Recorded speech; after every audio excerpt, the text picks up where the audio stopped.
Hi guys, magandang araw po sa inyong lahat dyan at welcome back to my channel, Kadugsing. Natapos na po yung ating nirenovate na or ni-repair na kulungan. Yan, ito na side, ni-repair natin to. At saka nag-extend tayo ng hanger type na 8 feet. At ito po yun guys. So, ngayon, i-detalye ko sa inyo kung magkano yung nagasto nito, anong purpose, at mga dahilan kung bakit tayo nag-extension ng hanger type. So, ayan. Ipapasilip muna natin yan. Pero bago yan guys, kung gusto nyo mga ganitong video, please like, share, and subscribe to my channel at pakihit na rin yung notification bell sa gilid para lagi kayong updated sa mga bagong uploads natin. So, ito na guys.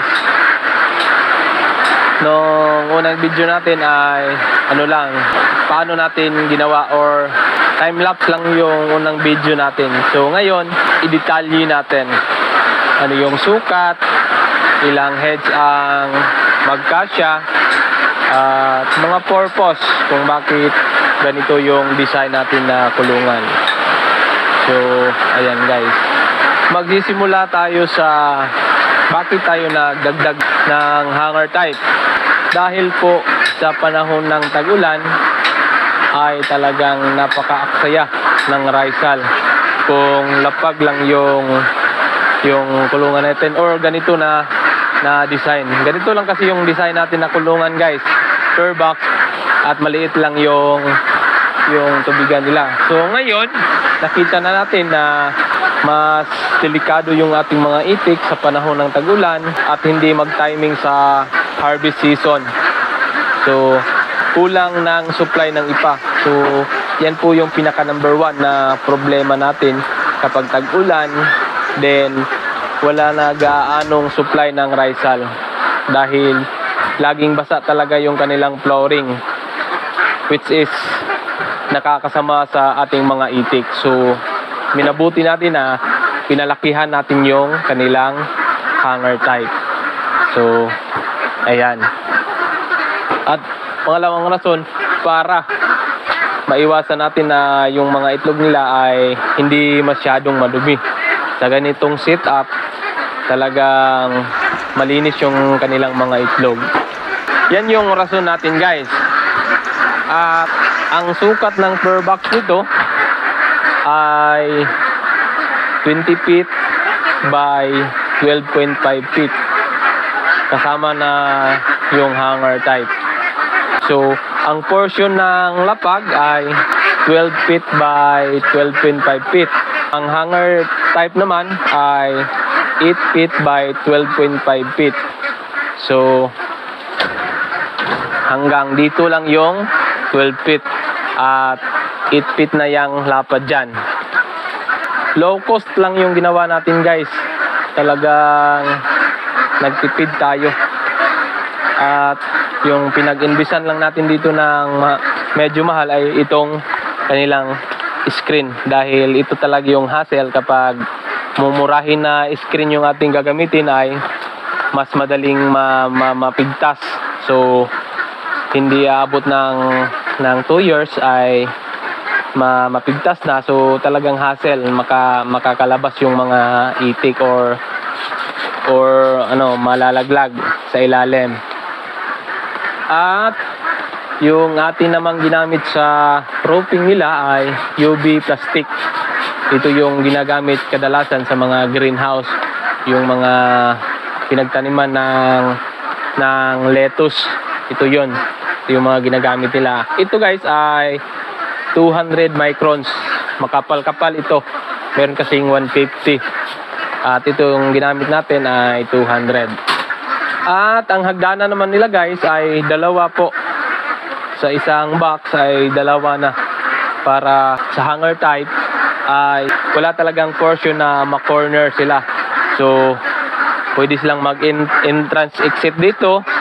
At pwede din doon. So kung meron man tayong kukunin dito sa taas, talagang makakalabas lang sila. Dito tayo dadaan sa kabila, dito tayo dadaan ay makakalabas pa rin sila dito. Hindi kagaya ng yung isa lang yung ating gagawin na hagdanan dito. So para sa akin, mas maganda ito na design na dalawa yung akyatan nila kada box. So ang lapad pala nito guys ay 2 feet at saka 2 feet doon. So total of 4 feet. So ayan lang guys. So ano pa? Ito pala guys, kapag panahon ng tag-init or talagang sikat yung init ay siguro sa tingin ko ay okay lang din naman sa itik na mainitan din sila. Meron ding magandang benepisyo sa kanilang katawan yon. Yung hindi lang maganda ay kapag naiinitan sila, then kalaunan, mauulanan. Yung tinutukoy ko, yung mga naka-pre-rinse na maiinitan sila na walang bubong. Mainitan sila, gumagala, then mauulanan. So, yun, napaka-risky sa itik yun. Pero itong sa atin, maiinitan lang sila.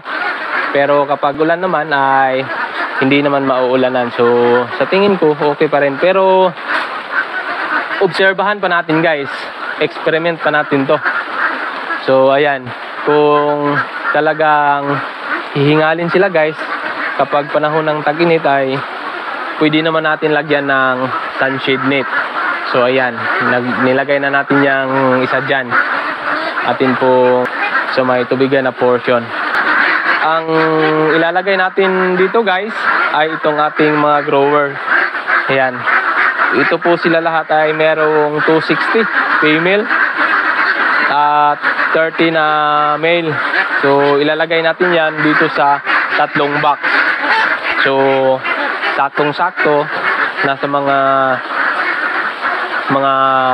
90 plus kada box yung mailagay natin dito. So, tamang-tama lang sa capacity guys. 20 feet by 12 feet. Tamang-tama lang. 90 heads capacity. At dito na box ay ang ilagay natin dito yung nangitlog na natin na 7 months. Kuhanan po natin doon kasi nga overcrowded sila doon. So, kuhanan natin yun ng mga maski 80 plus. Ilalagay natin dito yung ating 7 months. So, ito guys, tatagal naman ito ng meron tayong mga nakakitang video sa mga review. Tatagal naman ito ng mga 2 taon or 3 taon. Yung sa ano lang, sa init at ulan. Pero kung meron namang mga bagay na makakabutas dyan ay talagang mabubutas yan. Yung mga matitigas na bagay.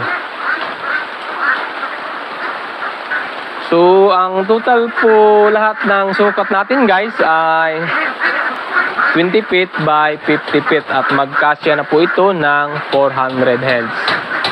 So, ang nagasto natin total lahat dito sa ating extension ay nasa mga ano lang, hindi lang aabot ng mga 10,000. So, ang ating UV plastic ay 1.8. Ang ating screen ay 2,680. At ano pa, yung ating mga kawayan ay nagkakahalaga ng mga 3,000. So yun lang yung ating pinagkakagastusan, mga kahoy na coco lumber, ginamit natin dyan dito sa hagdanan. So ayan, at saka yung pangtali. Yun lang yung ating nagastusan at saka pako. So siguro nasa mga 10K lahat-lahat. Kasama na doon yung bayad natin sa labor. So, ayan guys. At abangan nyo guys, sa mga susunod na video natin ay malalagyan na po ito ng itik. At kung comfortable ba sila sa kanilang bagong kulungan. So, yan po. Dito naman guys sa kanilang tubigan, ang diskarte natin dito para maiwasan natin na laging mabasa yung poste na dito na side, yung masakop ng tubigan. Ito na poste ay hinarangan natin, hindi natin pinagamit dito na portion. So dito lang sila magsisimula hanggang doon. So ngayon epektibo naman yung ating plano na maiwasan natin na mabasa dito. Ayan, so yan po yung ating iniiwasan. So ang nabasa guys dito lang, ayan kung makikita nyo, dito lang na side. Ayan, same lang din dito guys sa kabilang tubigan. Eto, ayan. So dito dapat siguro dito ay